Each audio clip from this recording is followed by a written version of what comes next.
Welcome back to the Lift Free and Diet Hard podcast. I'm your host, Andrew Coates. Join me along with industry leaders and friends on a quest to get more people through the gym door and eating and living healthier. Join me where evidence meets empathy while rejecting fitness industry fads and extremism. Let's begin. Matt Wenning, this is an honor to have you. And it's funny, I was digging in to get the full bio on you because, we've met a couple times and hung out, but, some of the stuff I didn't even realize, just the depth. So, you got a master's of biomechanics. So we often think, legendary powerlifters. You don't realize that you got some people with a crazy education. You've got an honorary doctorate in kinesiology and exercise science, which that is cool. And then you've worked with professional sports teams, including the Cleveland Cavaliers. You've got relationships with major pro sports leagues.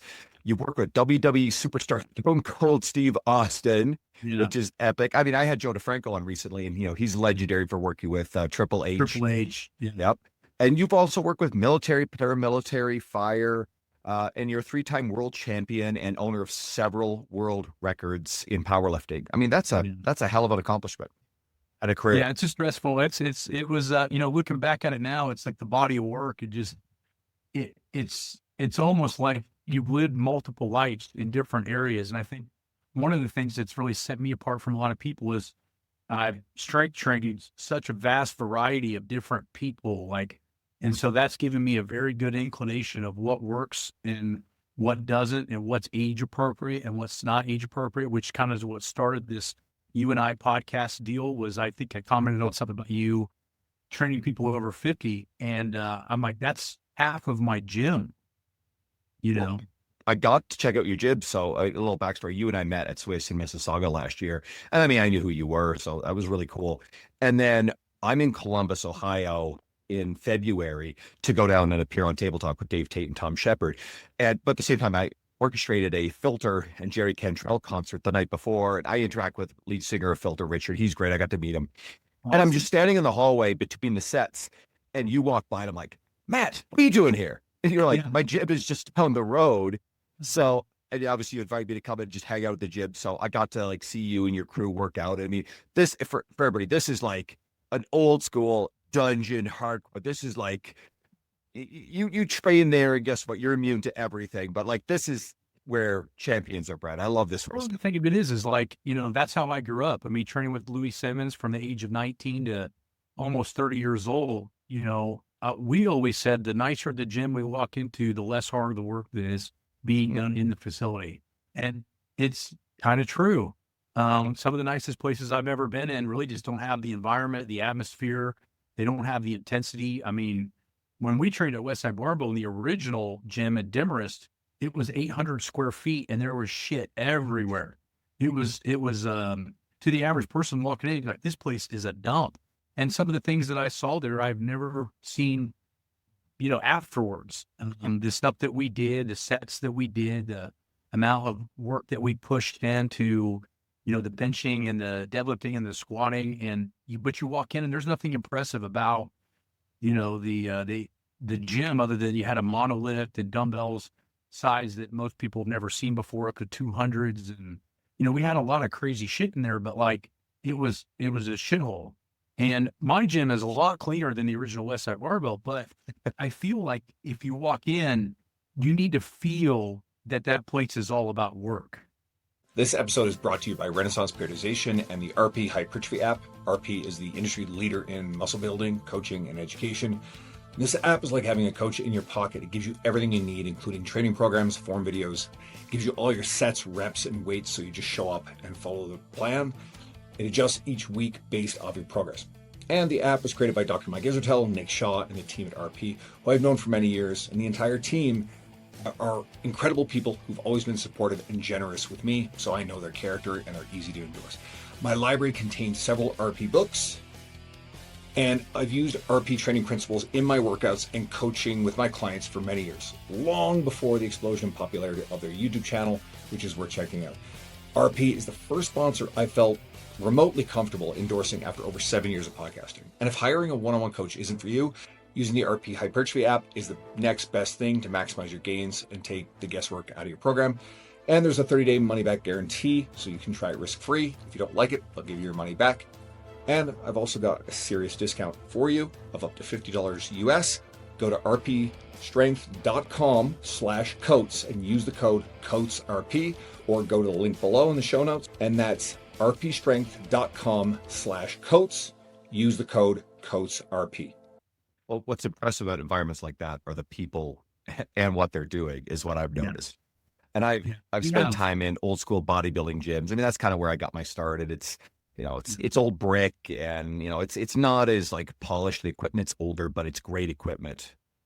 Well, that's the key. Is I think a lot of people realize if you want something high intensity, and I've always been a big proponent of maintaining low overhead. I think in the fitness industry, you're going to have ups and downs. Like right now in America, the economy is not great, and I've seen gyms closing all over the city. There's a gym over on the east side that's probably, I want to say at bare minimum, 15,000 square feet. They're selling everything and closing. The big flashy places don't last unless they tied it into like the family members and taking care of the kids and the daycares and things like that. But you're looking at massive gyms with huge overhead. They don't last. And so for me, it was always about, I don't want the gym to feel like it's a monetary stress.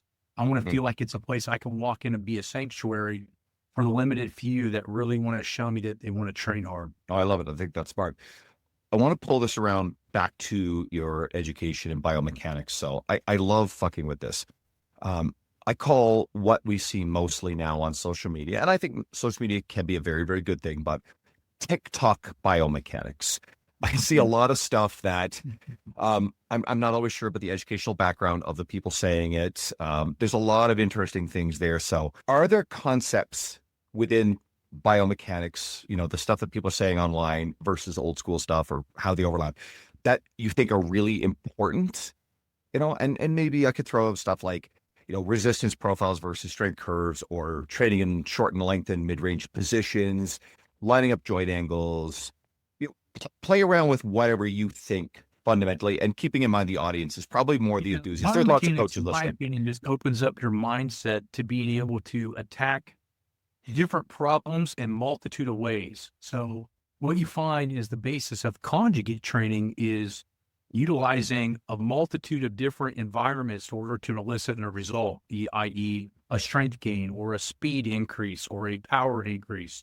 And what we find is that some people get very tied into particular exercises that they feel work really well, but the problem is overusing that exercise creates law of accommodation. And then now you have to do more of that exact same movement, angle, or position to be able to keep increasing, whereas most people miss out that if they just switch the mode of training with similar muscle action, that now the body has to, for the lack of better terms right now, read a whole nother book and readapt to something new. And so I find that although we have studies that say this is better than this and that's better than that, in reality, what's better is variety. We need variety in our training, we need variety in our angles, and we need variety in our contraction types.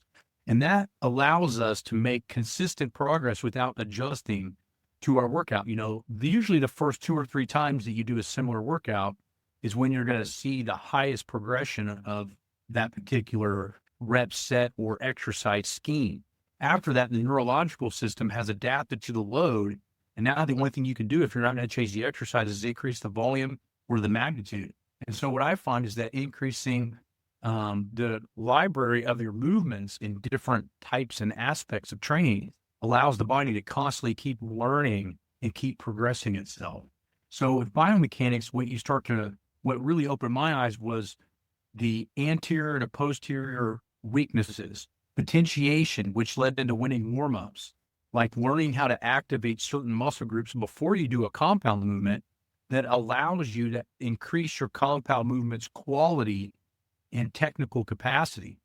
So, we are all innately born with quadricep to hamstring ratio off, deficit. So most of the time, most people's leg extensors are much stronger than their leg flexors, which automatically puts us in a poor squat position when you hear people and coaches say, just squat what feels natural. Well, in reality, that's not a good idea, because then you're just increasing your strength with the same muscle imbalances. So by fixing imbalances, you increase technical capacity. And so that's kind of what I learned. But what's funny, when I was talking very in depth with Dr. Zatsiorsky, which I consider the godfather of biomechanics, yeah, Science and Practice. The Green Book is the best one if you have it. But yeah, I've got third edition right here. Yeah. Yep. So for people that are on, I'm going to grab mine real quick. So for people that are watching this, in my opinion, this one is the non-watered down, fully Soviet version. First edition. Okay. 1994. And my point being is, when you look at Zatsiorsky's biomechanics book, which is one, very hard to find, and two, extremely hard to read, it makes you realize no matter how smart you are, you don't know shit about biomechanics. And every time I open up that book, it just blows my mind. So the point being is, the physical body, both in hormones and biomechanics and all these other factors, is never ending in education, because each of those areas is its own entity and its own PhD, right? If we have an endocrinologist, or we have a nephrologist for kidneys, why do we have all these specialized areas? Because it's impossible to know everything. And I find as a strength coach or a trainer, we tend to have a wide array of different expertises that go deep enough for us to make the general and sometimes slightly specific injuries or movement patterns better. And so it's a constant learning process, which for some people is agitating and stressful.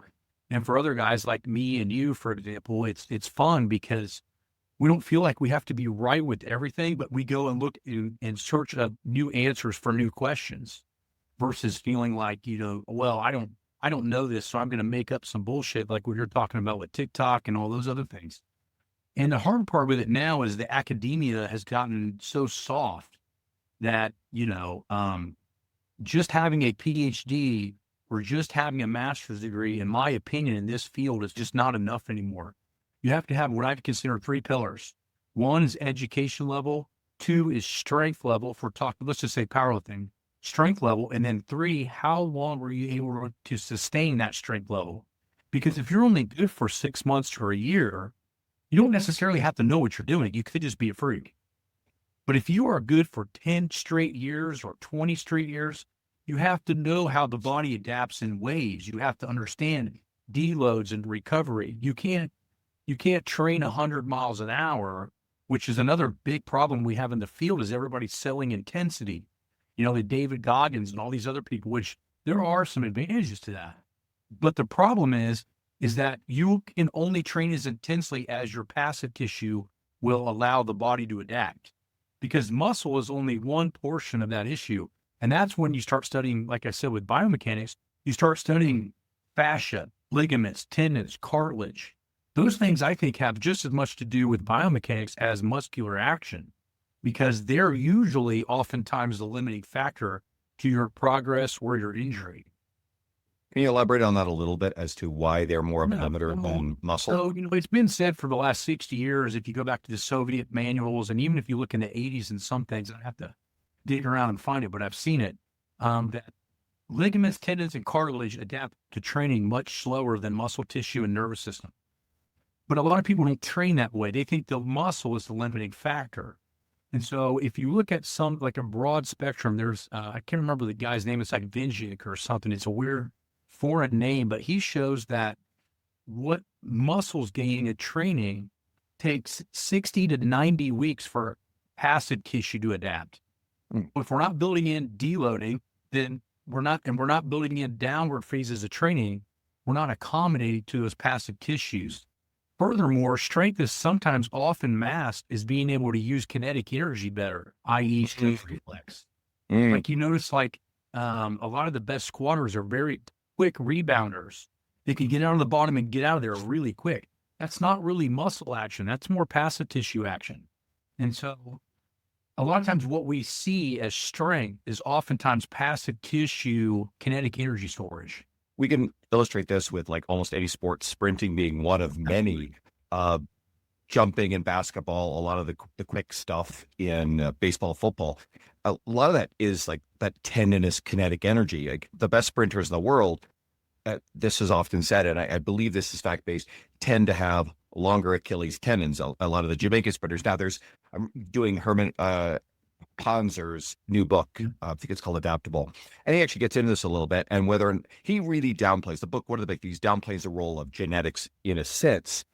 But one of the things that I think is quite relevant is the shape and size of calves and Achilles tendons when it comes to your ability to produce force in maximal sprinting. Absolutely. So you look at something like the top NBA basketball players in the highest vertical jumps. Michael Jordan did not have large calves, but he had a 42-inch vertical or whatever the hell it was. The point is that stored kinetic energy in the tendons is oftentimes much more powerful than what the muscle can actually produce. The muscle becomes the controller of that kinetic energy or stretch reflex, not necessarily the producer. So when you're utilizing, if you look at Verkhoshansky's books on depth jumps and things of that nature, they're actually training kinetic energy and stretch reflex, not necessarily muscle action per se. So let's take this, because again, I want to make sure we don't get too high level, like the coaches will probably geek out, but the enthusiasts that want to be able to take this into general strength training, what are some of the things they can do? You mentioned potentiation earlier, where someone can go, I can add this to my training, and this is going to pay off in terms of, maybe reducing injury risk, but certainly like greater athleticism, just feeling better. And one of the biggest things you can do is, like the warm-ups actually came from an idea that I saw, a mixture of ideas that I saw. One, Vasily Alexiev, one of the greatest Olympic weightlifters of all time, used to swing a 50-pound kettlebell for 15 minutes before he touched a barbell. And that was the time limit in which I designed the initial warm-up. Then I was talking to Flex Wheeler about when he felt his muscle tissue got the most work and the most hypertrophy. He said, without a doubt, doing sets of 20 and 25 got him way bigger and thicker than doing heavier sets of 3s and 5s and 8s and 12s. I thought that was interesting and was also something I was ignoring as a power lifter. The next thing I saw in Borbiev's writings were that low to moderate intensity with high volume was very conducive for passive tissue resiliency and hypertrophy. So ligaments, tendons, and cartilage actually respond better to lighter loads under higher volumes. Well, if you look at Wenning warm-ups for 4 sets of 25, it fits all of those criteria. And so I started plugging it in, and next thing you know, I'm breaking world records again in my mid-30s at the time. So really, for most, not necessarily in your prime. So that's when I realized that the work capacity in GPP, or general physical preparedness, was a huge factor, not only being stronger, but being more resilient and more fit. Because what I find with my firemen, for example, my older populations, is the more capacity I give them, the more ability I can make them in strength and speed, regardless of age. But I think that it's a very high quality thought process to utilize higher volume parameters for beginners, intermediates, and people that are starting, if they have good coaching to where the technique, once it falters, a coach can say stop. Because maybe you look really good at rep 15, but by 16, 18, you're falling apart. You don't want to reinforce bad motor patterns. And so high volume has limitations as well. But I think the biggest thing that you can do, and if I don't know this person, I've never talked to them, you can never have enough hamstring strength. You can never have enough glute activation, and your rear delts and your rhomboids can never be strong enough, which are two muscles that I still don't think are talked about enough for maintaining posterior strength under anterior pressure. So if I'm doing a lot of pressing and mirror exercises that I can see in the mirror, the backside of the body is possibly twice as important because it's what holds you together. If you go to the grocery store, for example, and you see an old lady walking around, she's all hunched over and bent down. She didn't get that way from doing heavy deadlifts. Gravity did that. So I'm a huge proponent of making sure that in the gym, we have a 2 times back to front ratio to make sure that we're not only combating what we're doing in the facility, we're also combating natural aging process. And it kind of makes sense, because implied in what you just said is, I grew up in this world, but we tend to train the interior stuff, the stuff we see. It tends to be the sexier, more visible stuff, right? Guys, it's chest, biceps, front and middle delts, quads, abs, you name it, right? Run it up and down. Over the years, I've loved back training. I just like back training. I try to keep my volumes of that higher. Now, I'm not personally convinced, and I think some of the more modern research points the fact, like the whole idea of joint centration, I'm not convinced that that's like a major injury mechanism the way that we used to believe. However, I think just logically speaking, the way you broke it down is the way that gravity plays on the body. And if we don't maintain, I think it's probably a product of classically, a lot of people just don't train these things as much. So it might be wise to perhaps overcompensate and increase your volume of the posterior body training. Absolutely. Because there's a lot of big muscles back there. It's a good way to put a lot of not just muscle mass on your body, which has got a very positive relationship with, long-term health, longevity. The ability that, especially for posture is a weird thing when it comes to pain. So I don't like getting into that, but just structurally having the support for your back, right? Because everything in your upper back is still a part of the support for your lower back. Your And glutes, everything in your hamstrings are upper important for back. that. Yeah, everything in your upper back keeps the lower back in symmetry. So if you have a strong upper back, you'll put your lower back in a good position. But if you look at a lot of the research, most people that stop an exercise program or they turn in a work injury, regardless if it's a workout thing or it's just a job thing, like in my fireman, over 60% of those skeletal injuries are lower back injuries. So if we know that the lower back is the most injured portion of most people's training, then that means that we need to focus on the areas in which the injury rates are telling us that this is the weak link. Now, that weak link is usually associated with lack of glute activation, lack of proper positioning when they do lifting or twisting. But then how do we take exercises like, I was busting your balls about not having your belt squat, my belt squat at your gym. Yeah. Like exercise pieces of equipment that allow us to get those things strong without compression and a little bit more traction. So again, a deadlift is a great exercise, and I think everyone should try to do it in a good technical fashion. But you build up a good deadlift by doing 45-degree back extensions, by doing reverse Kuipers, by doing belt squats, not necessarily just deadlifting or doing compressive style movements. Because at the end of the day, our spine is usually the limiting factor due to disc injury and spinal flexion. Because what are we doing right now? We're sitting in a chair, and you and I train, so I have good posture. My shoulders are back. But the average person, if you're not paying attention, they're slouch. And what's happening is they're learning to be in spinal flexion in the daily basis.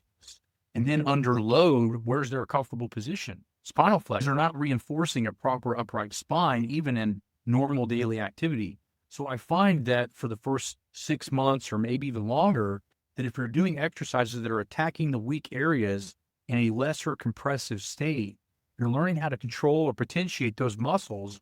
So when they do go under high strain or something is awkward, like one of my firemen lifting a heavy patient taken to the hospital, they're not injured and they know how to turn everything on correctly. So those are all major biomechanical and neurological aspects to thought process and training, right? Okay. I actually hope everybody pulled a lot out of that. The one thing I want to come back to was with something like potentiation. So maybe the more like almost like plyometric stuff.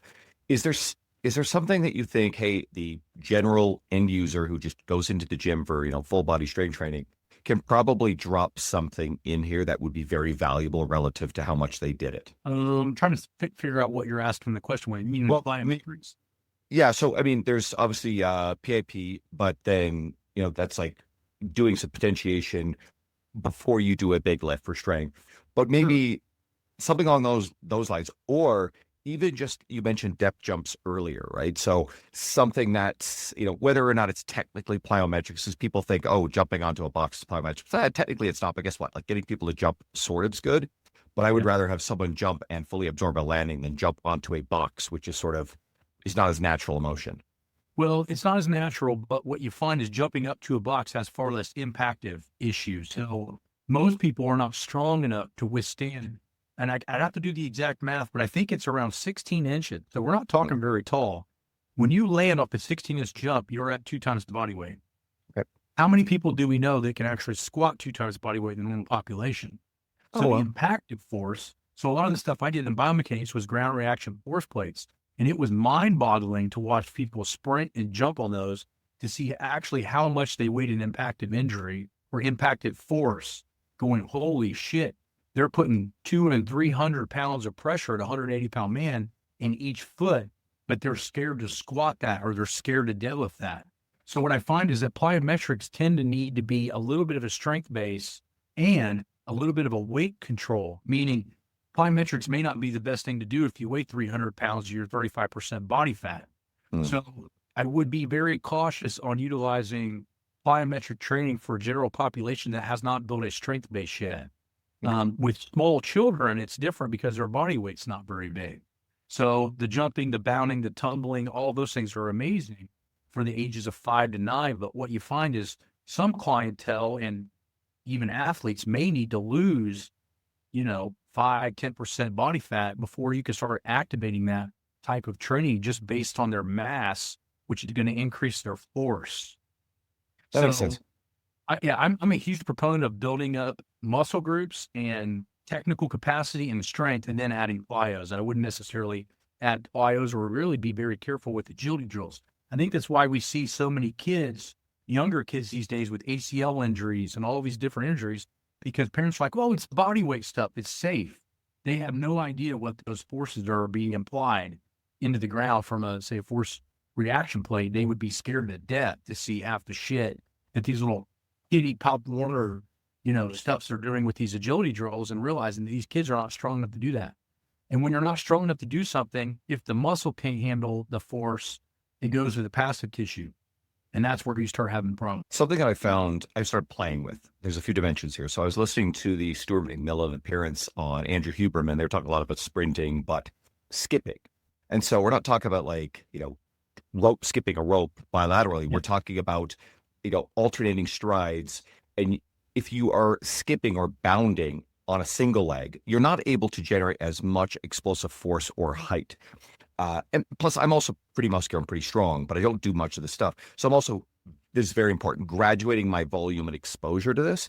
But I might be going out for a walk, and then I've got a stretch where I may actually just do some skips. Now, one, it's actually pretty cardiovascular demanding on you, but there's only so much height and therefore so much force I'm forced to absorb. But yet I am still exposing, tendons, everything to this amount of. Which in your same thought process, it's exactly what you're saying. That's why I'm a huge fan of doing suitcase carries, i.e. one-armed farmer's carries instead of both armed farmer's carries, because you're actually, in my opinion, getting more muscle activation with less compression. In your mindset, doing single leg stuff is half the compressive and forces that you can create. And with that being said, one of the most impressive things I ever saw was when I was at IPI as an intern in 2003, I watched Vince Carter sitting on a bench with one leg up, jump to a 42-inch box off of one leg. Ironically, one of the best jumpers ever in the NBA. And when I saw that, it was like you saw something that was impossible be done. Funny enough, he never liked lifting weights at all. He hated it, actually. I think there's something to be said. We know some of these people just have incredible athleticism. There's certainly a genetic component to this stuff. And yeah, I'm trying to think, I think it's Luka Doncic. I know there's a bit of controversy over Luka's, strength and conditioning and whether he's willing to kind of put the work into it. And, again, we'll say it, there's criticism of his weight gain, whatever anybody takes of that. And then the trade to the Lakers. But Luka is one of the most powerful, athletic people fundamentally that we've ever seen, but he doesn't necessarily have by reputation. And I know people personally who kind of know people around him, and it just doesn't seem to want to consistently engage in resistance training. There are the concerns of how well he'll hold up in the long run compared to, say, like a LeBron James who's been pretty dedicated to it. But, some of these people are absolute freaks. Yeah. Absolutely. That's just a reality. They can be poor role models for the average person that really needs to work for every little ounce of capacity that they can. And I think that's what we tend to do incorrectly in the TikTok nation and the social media we're talking about is we idolize these people that are genetically gifted, not realizing that maybe necessarily their work ethic in the gym and outwards is not something that is going to take the average person to make them better. And that can be a different process as well. And I think that, one of my big bites to that was I remember being pretty young, squatting my first 700, and Ed Cohen is at the meet that I do it. He's like, if you can hold together and be patient, you can squat 800 in like 7, 8 years. And I ended up doing it in 3. But the point is like, it wasn't like he said I was going to do it the next meet. It wasn't like he said that it was going to be a 12-week process. It ended up being a multi-year process. And I think for most people to see their true potential, they need to have a longer timeline, right? I like that a lot. Okay, so let's go into something that might be a little bit more everyday practical. What matters to get people stronger than, let's say, 90% of the population walking around? We're not talking about the Matt Wennings who are breaking world records. You got someone walks in off the street. What are you going to tell them? Okay, these are the things I'm going to prioritize when I'm working with you. Your firefighters are probably a good example of this. The biggest thing that I start with the firefighters is trying to enhance their sleep properties, their nutritional properties, and lowering down their stress. Because I can tell you straight out, like my last year in grad school, 2005, I could not compete that year because my classwork was so hard that my body was just in constant stress. So I trained, but my body wouldn't allow me to compete. I could just feel I was just beat the hell up. And as soon as I got done with my graduate year, my last year, within 6 months, I squatted my first 1,003 because the stress was off. So if I can get these guys and them to understand stress management and lower that down and increase their quality of recovery, the strength training part's fairly easy, so to speak. So that's the first thing I do is do a stress analysis and try to figure out how to lower that down first, because you can't drag race somebody with 5 ounces of gas in the gas tank. That's how I look at it. So what I try to do is build up the gas tank, or build up the ability for the body to adapt what we call current adaptive reserves, which is what type of stimulus can my body actually adapt to? Well, psychological and physical stress with my firemen, if it's not, sustained and it's not calculated, you could be doing more harm than good in the gym. And that's just shit people don't want to hear because it's not fancy, it's not sexy. But in reality, you have to have your glass half full to pour out half of the liquid. If I only have 1/8 of a glass and I'm trying to pour a full glass out, only 1/8's coming out.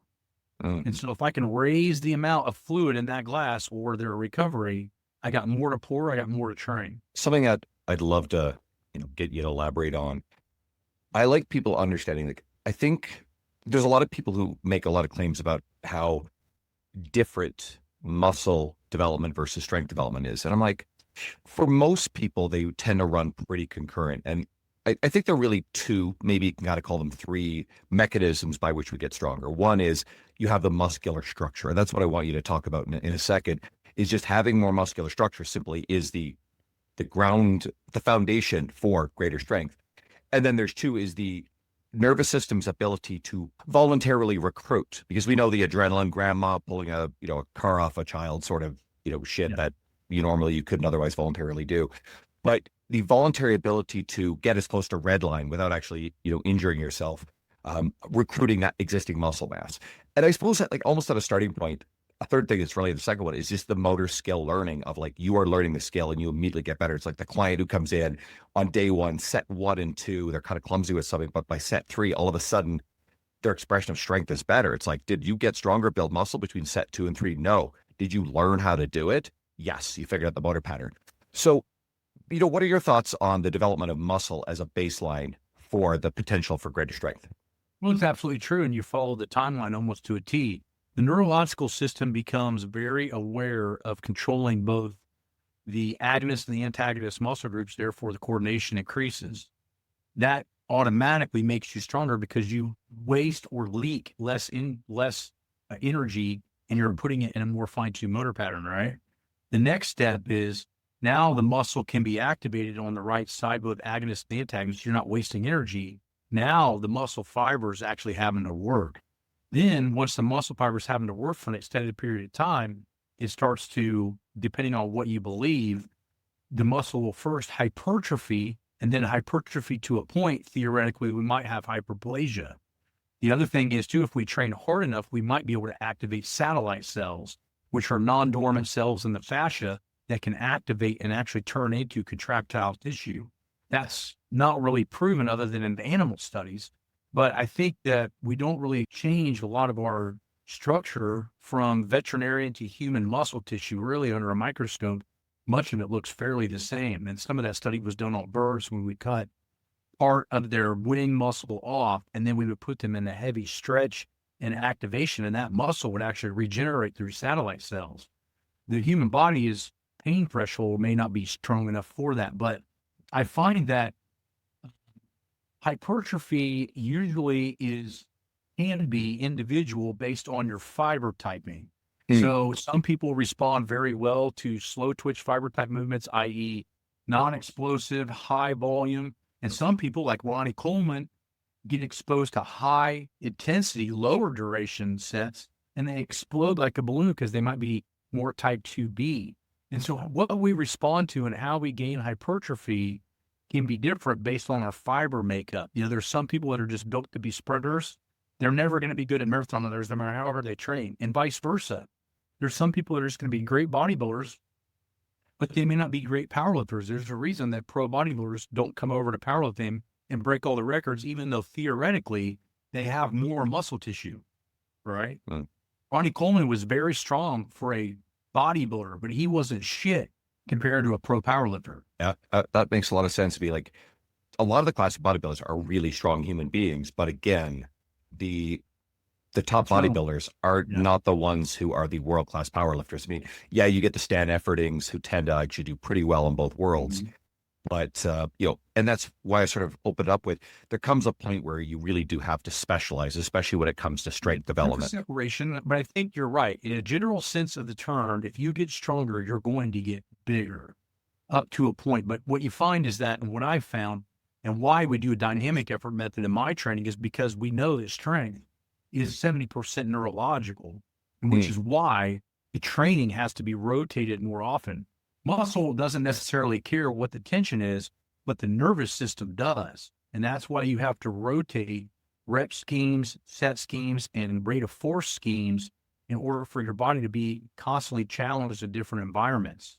And so for females or people that are trying to lose weight while using resistance training, you might be better off utilizing various types of rep and set schemes, and also dynamic methods and maximal effort methods instead of focusing on just one thing, because your neurological system is going to be gaining most of that proficiency, and you're still going to gain some muscle tissue, but in my opinion, it's more transferable to the everyday world. If I'd rather take an athlete that's pretty strong, has pretty good endurance and pretty quick, than one that's only strong but has no quickness and no endurance, right? Or vice versa. So you find that a well-rounded person in a general sense of the term is much better. So if I bring in a kid and he can bench, say, 315 in high school, but he can't drag a sled 50 yards with 90 pounds without gassing himself, general physical preparedness is going to be my major go-to to get him better, because if he gets any stronger, he's not going to have the capacity to recover. And so again, it comes back down to what can you recover from? What's your your anabolic reserve, or your adaptive reserve. And so as you raise work capacity, you raise the potential for strength, because now you can recover from your workouts. So you mentioned a couple of times about, having a bit more variation within exercise. Let's clarify that, because I think the people who are drawn to variation are probably doing it wrong. They're choosing exercises randomly. They're definitely not, like you said very early on, it's variations on very, very similar type of motor patterns. So is there a point where someone is changing things too often?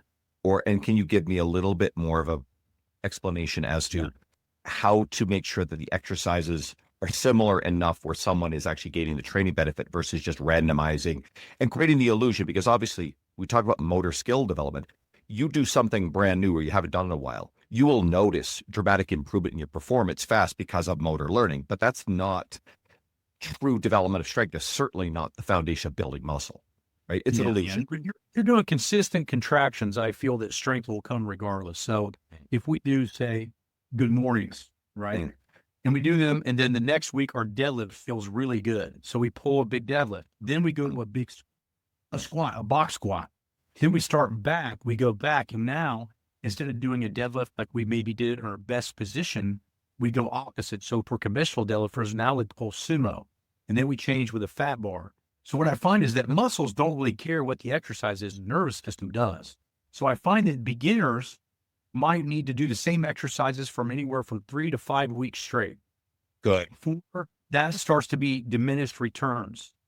The more advanced person might need to do workouts for 1 or 2 weeks. And then the ultra advanced may need to switch exercises on a weekly basis because their nervous system actually knows how to strain their nuts off. So when they do go to a 9 RPE or whatever, or a 90%, they're actually giving a true 90% at the advanced level. A beginner doesn't know what that is. They don't even know what their maxes are because there's so much neurological interference with how their body is going to max. It's going to be a technical breakdown, not a muscular strength breakdown. So what I find is you build comfort in the exercise and gradually increase it from anywhere from 5, maybe 8 weeks. And then as you advance, you drop it down to 3 or 4 weeks and then 1 or 2 weeks. And so when I was at my best, I did a different exercise every week. But what I did was I had what they call feeler exercises.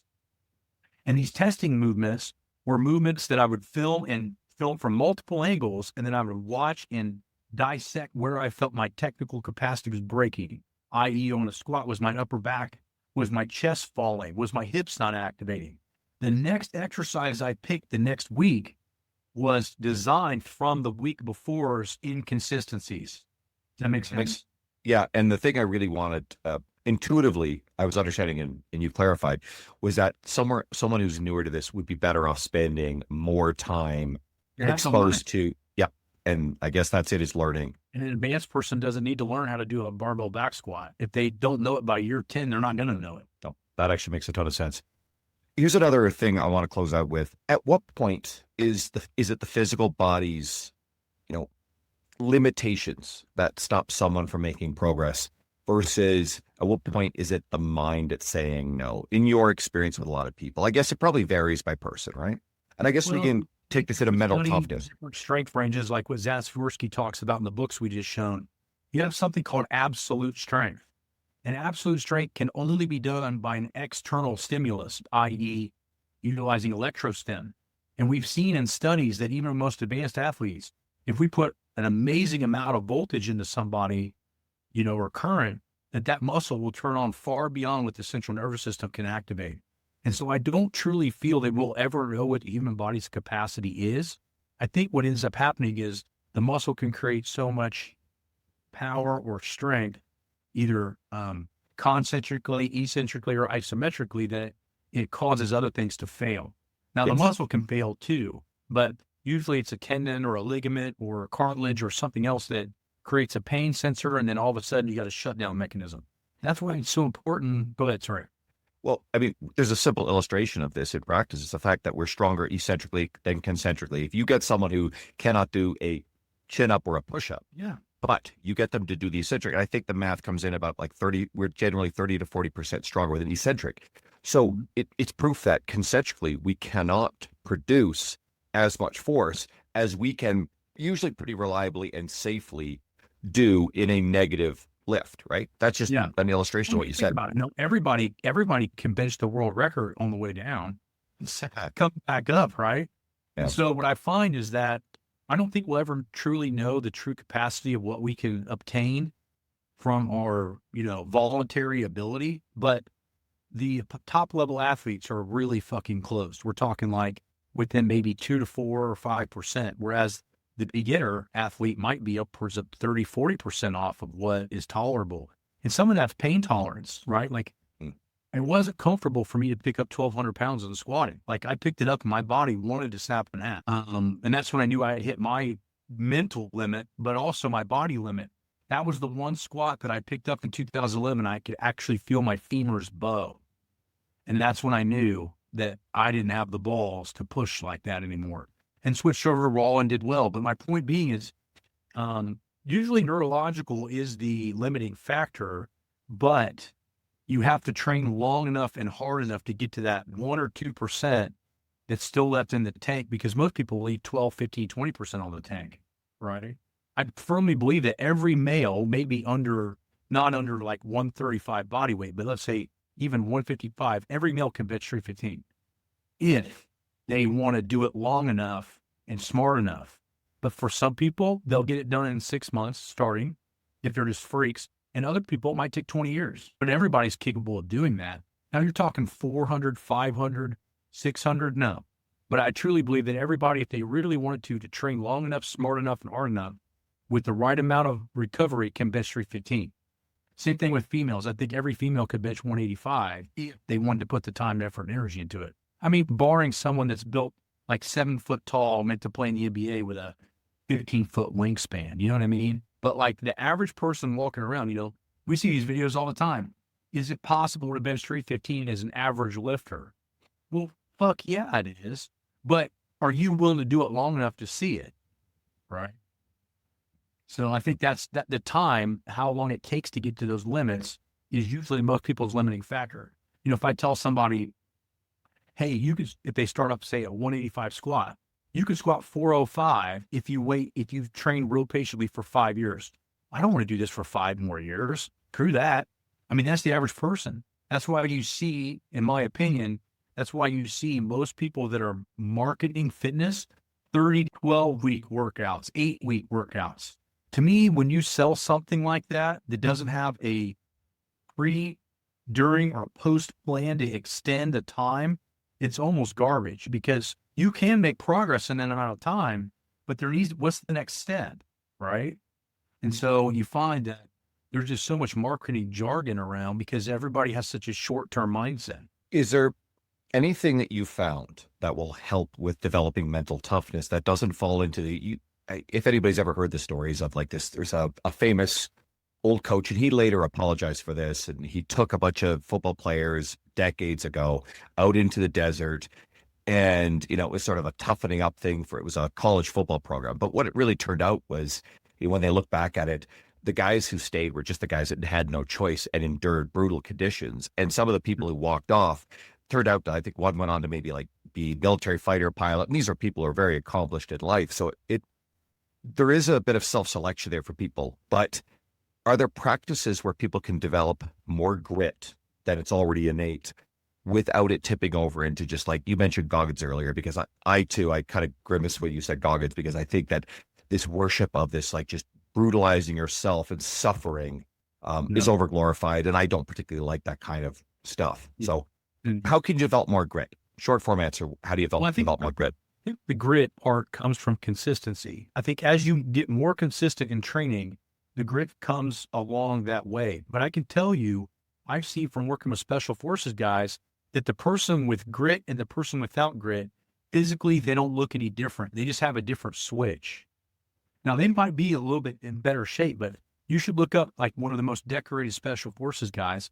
He's got glasses. He's not built. He doesn't. I've seen the babe. Yeah, and you're like, this guy's the baddest dude that special ops has ever seen. It's right here. And some people are just born with a higher level of it, and then they can polish it.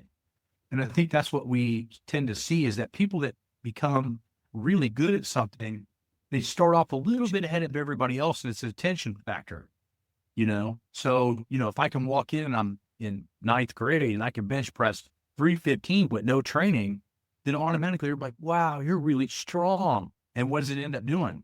It stimulates you wanting to get stronger, versus if somebody goes in and they feel weak, or they feel like they can't even run a lap on the track. You think they're going to go try to be a marathon runner?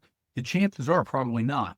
But I think that the goals get set too big. And I think that's a big limiting factor that we have right now with social media, is that everybody sees the best all the time. They don't see what it took to get there. And so they don't have the proper timeline. It's like, well, if I can't do it right now or tomorrow, I just don't want to do it because it's too much work. Right. And I think we exist in a world that there are ever more distractions.